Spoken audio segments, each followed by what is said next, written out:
that fans they're voting with their money, their pocketbooks right now, that they're not entertained by this brand of basketball.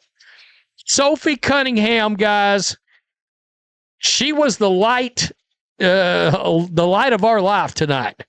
She went absolutely berserk, particularly in the fourth quarter. I do want to bring this up. When Brittany Sykes got hurt, nobody saw this coming. Not the coaches, not the critics, and definitely not the people who spent months saying Caitlin Clark's style could never work in the WNBA. Because right now, something is happening that has completely changed the conversation. The Indiana Fever are winning. Caitlin Clark just put together another monster performance. The league named her Player of the Week, and suddenly people who were questioning everything are becoming very quiet. But that's not even the craziest part. The craziest part is what happened after the game. Because while fans were celebrating another Fever victory, social media started noticing something strange, something that completely changed the discussion. For months, the debate was simple. Was Caitlin Clark the problem? Or was the system around her the problem? Nobody could agree. Every game created another argument. Every argument created another headline. And every headline created another controversy. Then came the performance that nobody could ignore. When Caitlin Clark has that basketball in her hand, the best player in the league, the best point guard in the league, hands down, it ain't close, it ain't nothing to talk about. Caitlin Clark with another double-double, 21 points, 14 assists, as she did her part to secure a victory for the Indiana Fever. She also contributed 5 rebounds, but the shooting was awful. And I'm going to be real, Caitlin, mama, I need you to make shots. I need you to make shots. Caitlin Clark didn't hit her first 3 until late in the fourth quarter. She was 1 of 8 from 3, 5 of 15 from the floor. Okay, off shooting nights happen. She shot nearly 50% last week, nearly 40% from 3, while she became Player of the Week. But hey, man, we got high expectations. I need CeCe to make shots. But this was still a quality game. We're going to get into 21 points, 14 assists. As music, she did her part to secure victory for the Indiana Fever. She also contributed 5 rebounds, but the shooting was awful. And I'ma be real, Caitlin. Mama, I need you to make shots. I need you to make shots. Caitlin Clark didn't hit her first 3 until late in the fourth quarter. She was 1 of 8 from 3, 5 of 15 from the floor. Okay, off-shooting nights happen. She shot nearly 50% last week. Nearly 40% from 3 while she became Player of the Week. But hey man, we got high expectations. I need CeCe to make shots. But this was still a quality game. We're going to get into the Clark 21 points, 14 assists, total control. The kind of game that forces people to stop talking and start paying attention. That's when everything changed. Because this wasn't just another win. This wasn't just another stat line. This was evidence. Evidence that the version of the Fever fans had been asking for might finally be showing up. And according to supporters, that's exactly why emotions are running so high right now. Because the moment Clark started playing freely, the entire offense looked different. The pace looked different. The confidence looked different. The results looked different. And suddenly the same team that looked stuck weeks ago started looking dangerous. Very dangerous. Interview. Oh, she ended the game the other day, shooting the lights out from 3. She shot the lights out from 3 in this game. And this is how last year started. When Sophie Cunningham went on about a 6-week tear that absolutely contributed to this team somehow, some way making the playoffs last year. It was Sophie Cunningham.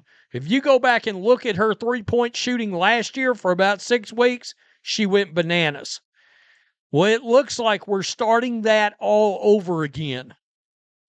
By the way, let's just keep it real. I brought it up during this game. I posted it early on.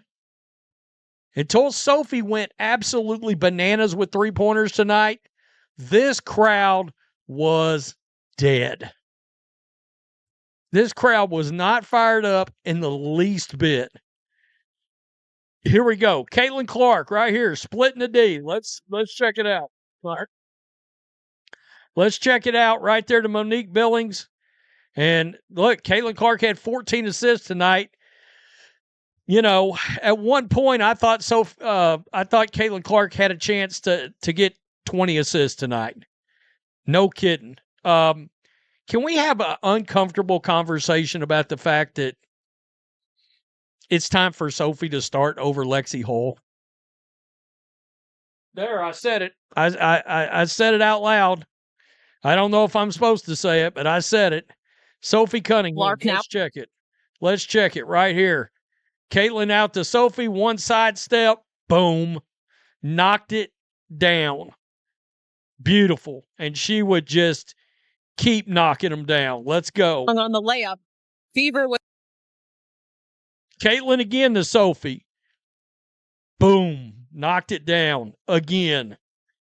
Sophie was on a tear, and she showed it right here. That's where Sophie Cunningham entered the story. Because every winning streak creates confidence, and confidence changes everything. Fans immediately started talking about the energy surrounding the team, the chemistry, the trust, the belief, and whether the Fever were finally becoming the team everyone expected before the season even started. Meanwhile, another name started appearing everywhere. Ember Cox, because executives notice winning. They notice momentum, and they definitely notice when one player completely changes the direction of a franchise. That's why fans suddenly became obsessed with one question. How much of this success is actually connected to Caitlin Clark's style of basketball? And according to supporters, the answer is becoming harder and harder to ignore. The Fever are winning.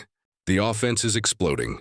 The crowd is engaged. On social media, not who made the damn half-court shot, because this Indiana Fever team misses entirely too many layups. Caitlin Clark could have had 20 assists today if people made layups. Aaliyah Boston smoked the layup. Lexi Hall smoked the layup. Sophie Cunningham smoking layups. I mean, people smoking layups. Michaela Timpson smoking layups.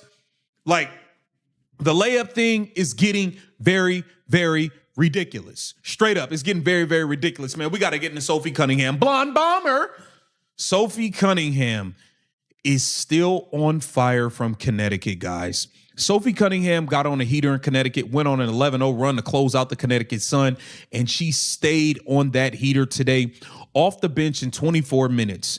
Sophie Cunningham was 8 of 11 from the floor, 6 of 7 from 3, 2 of 2 from the free throw line. She had 6 rebounds and poured in 24 points off the bench. Sophie was on fire. She didn't miss her first shot until like damn near fourth quarter. Sophie Cunningham was on fire. Defense on point, making every three damn near. Sophie Cunningham is definitely providing that spark, and that punch off the bench offensively that the Indiana Fever need. Because let's be real, Raven Johnson can't score off the bench. Maisha Hines-Allen isn't a scorer off the bench. Michaela Timpson can't score off the bench. We don't have no bench scoring. So it's like if Sophie Cunningham does not score for us off the bench, we're not getting points off the bench, guys. That's just the reality of the situation with this Indiana Fever roster. Now, Maisha Hines-Allen went out. She got hit in the face. Blood was everywhere. I thought the refs was absolute garbage. They was dog crap in this game. Maisha Hines-Allen gets hit in the face. Blood everywhere. No whistle. Caitlin Clark getting hit. First 3 drives of the game. No fouls, no whistles. The refs, I thought y'all was supposed to be better. I thought y'all was supposed to call more fouls, bro. This is kind of crazy. The refs was trash. Caitlin Clark is getting fouled nonstop. You know, Caitlin Clark, you got to make your free throws. You missed 4 free throws today. I don't know what happened. But that does not need to happen again. But the Indiana Fever took care of business. Marina Mabry did try to go on a flurry in the second and third quarter. I think she had 11 in the second quarter. She finished the game with The numbers are improving, and the conversation is changing fast. The scary part? Many fans believe this is only the beginning. Because if Clark is producing performances like this now, what happens when the chemistry becomes even better? What happens when the offense becomes even smoother? What happens when the confidence becomes even stronger? That's the question keeping rival fan bases awake right now. Not what Caitlin Clark is doing today, what she might do next. Because if this version of the Fever is real, the rest of the league has a serious problem. And according to many supporters, that's exactly why so many people suddenly look shocked. Not because Caitlin Clark is succeeding, because she's succeeding in the exact way critics said she couldn't. And that's what makes this story impossible to ignore.